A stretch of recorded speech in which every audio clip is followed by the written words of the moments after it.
Katlong aldo na ning Ulyo Banuang 2023, anyang linwalyang Memorandum Circular na ning Marcos Administration, di kilingin pamag-umpisa na ning Bagong Pilipinas campaign. At inimong milabas sa Domingo, January 29, mera pa tayong kick-off na nitiking Quirino Grandstand king Manila. Kaya ni tinagol na rin miyaya yung opisyalis mag-umpisa king barangay level, ang gana ka rin pakalukulo ka rin mata sa posisyon, akin nilang makasuporta king administrasyon. Ing Bayong Pilipinas ing antibong bayong brand na kanuning Marcos Administration king governance and leadership.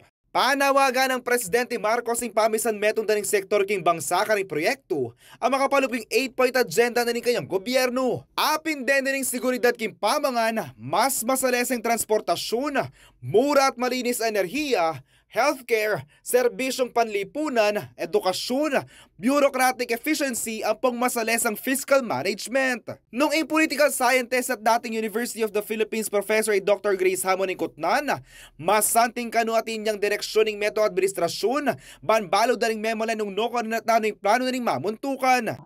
Maganda sa isang administrasyon na meron siyang ganyang panahon na isisiwalat niya sa buong madla kung ano talaga yung patutunguhan ng paggobyerno niya. Yan ginagawa ng lahat. Tatay niya, ginawa niya, New Society. May mga libro pang isinulat.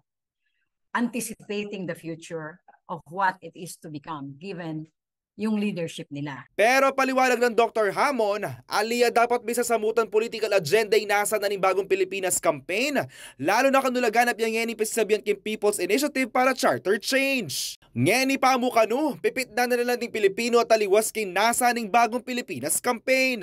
Will it succeed? It depends how he positions himself in relation to Chacha. If I were him, wag payagan yan. Sabihin niya, that is the feelings of some of my people who believe in it, but I don't believe in it, so we will not have Chacha in this administration because it will divide the country. I want him to say that. I hope the president listens to me because that is for his own good.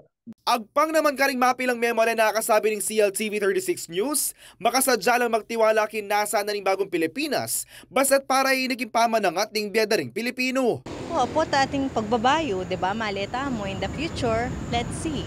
Makanano yun. Yes naman. Bakit po? Tingin ko para yun sa ikabubuti ng lahat ng Pilipino. Para naman karing aliwa, masakit niya kanong burina ng presidente uling antinomo kanong may bandal karing pangako mapapako daring manong kulang king bangsa. Depende, kahit naman kasi sinong umupo dyan, kung walang susunod, wala rin magbabago. Yako po yung kaya ko yung talasuyo, JM De Jesus, ating pusong makabalen.